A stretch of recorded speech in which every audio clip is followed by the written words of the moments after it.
So Algebra 1, 8.4, we're going to talk about special products. We're going to use foiling, distributing, that type of thing still here.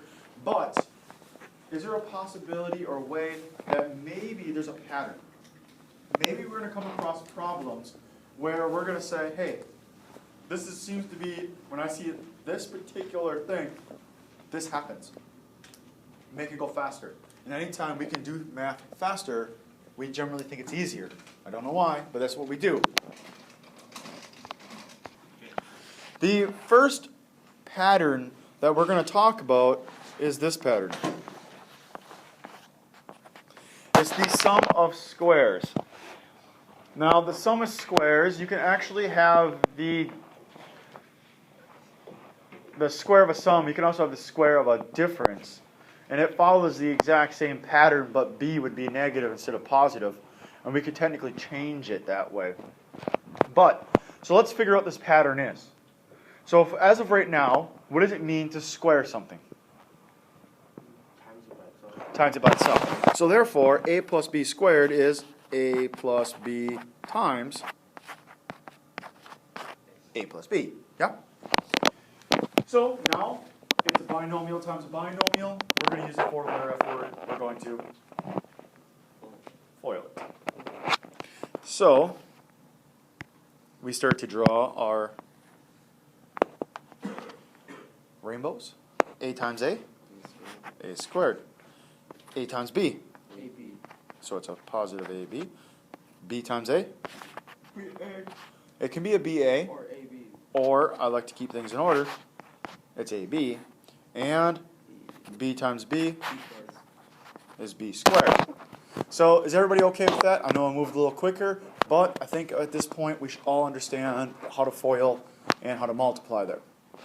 What do we recognize going on here? In the middle, and as of that whole entire last lesson, you notice that you always seem to have to gather up your middle terms, right? Same thing here. And when I go to add those up, I end up with a squared plus 2ab plus b squared. So what does it mean? It means that when I square a binomial, I end up with this pattern.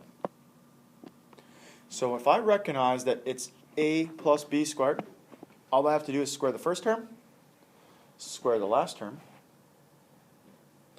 multiply a times b, and then multiply it by 2. It can make things go quicker. I'm going to try fitting one down here. We're going to use only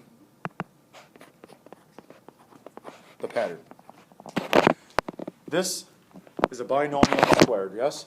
Something added to something else, and then we're squaring it. So what's A? No, what's A? In this particular problem, what's A? It's X. What's B? 3. So, in that case, I just have to do A squared, which means X squared. Then I also have to do B squared, way at the end. That's 3 squared, which is 9. Then I'm going to add A times B, or X times 3, which is, and multiply it by 2. So I get 6x. You're done. You just multiplied, FOILed it, but we didn't FOIL, we used a pattern. We just expanded that particular problem. Are there any questions on that? Now let's step it up and do 2x plus 4, the quantity 2x plus 4 squared. Try this on your own. So, what's the first term? It's 4x squared. Why do you get 4x squared?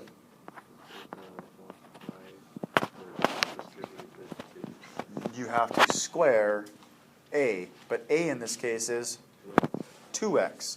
So 2x times 2x is 4x squared. Then, it doesn't matter which ones you do first or second. Keeping in order here, I would have to do the middle terms. And the middle terms is 2x times 4, which is 8x, and then just multiply it by So we end up with 8 times 2, which is 16x. And then the last part is b squared, which is 16. If you guys are unsure, you can go back and you can FOIL these. If you go back and FOIL this problem here, you'll get this. You do. Which one's quicker, FOILing or using the pattern? The pattern by far. Here's the thing, is that you can get away with not even worrying about this pattern and just carry on using FOILing. But I'll tell you that the day you switch over to forcing yourself to use the pattern, it's going to make it easier. It's kind of like when you guys started to learn how to multiply. If you had to constantly use your fingers or constantly look into a chart to figure out what 7 times 8 is, or 6 times 7, you guys would never enjoy math.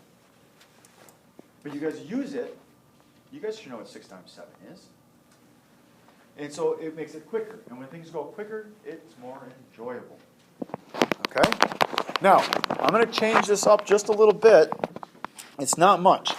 What happens if I had x minus 4 squared? What's a?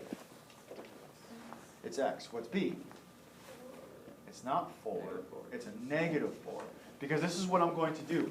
I can use the exact same pattern as we were shown before, but in my mind, this is what's happening. I change it from the subtraction to adding a negative number. So b is negative 4. So when you go to do this, though, you still get x squared because it's a squared, right? Your middle term is x times negative 4, which is a negative 4x. And then you're going to multiply that by 2. Negative 8x. And then negative 4 times negative 4, or negative 4 squared, is a positive 16. So be careful that we don't lose our negative signs where we're not supposed to lose them. The last special pattern that we're going to talk about today for multiplying is the sum of the product of a sum and difference. And that is what happens when it's a plus b and a minus b. What results when you multiply these together is the difference of squares. Have we done factoring yet? Okay. Yeah, I think we did some factoring. But basically, when we factor the difference of squares, we end up with these. Because factoring is dividing or splitting things up. Multiplying is putting it together. So what we're doing here is if I was to FOIL this, we're going to do the exact same thing as the other pattern. I would get a times a, which is a squared. A times negative b, negative ab. And then b times a, it's a positive ab, right? And b times a negative b, negative b squared. What happens in this one? What happens to the middles? Yeah, the ABs will cancel. They disappear, and you're left with a squared minus b squared. So your formula that you need to remember is this one. The sum and difference when multiplied together is a difference of squares. Wait, why do we call it difference of squares? Because it's a squared minus b squared. These things work both ways.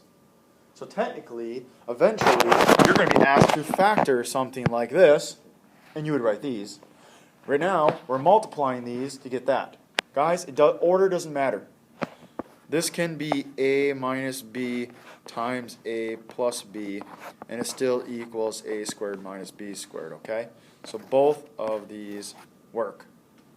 It means the same thing. Okay? Should we give one a chance?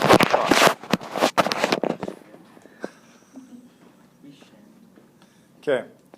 How about 2x minus 3 and 2x plus 3? Try that on your own. Okay. Guys, what we need to do is we need to sit back and say, wait.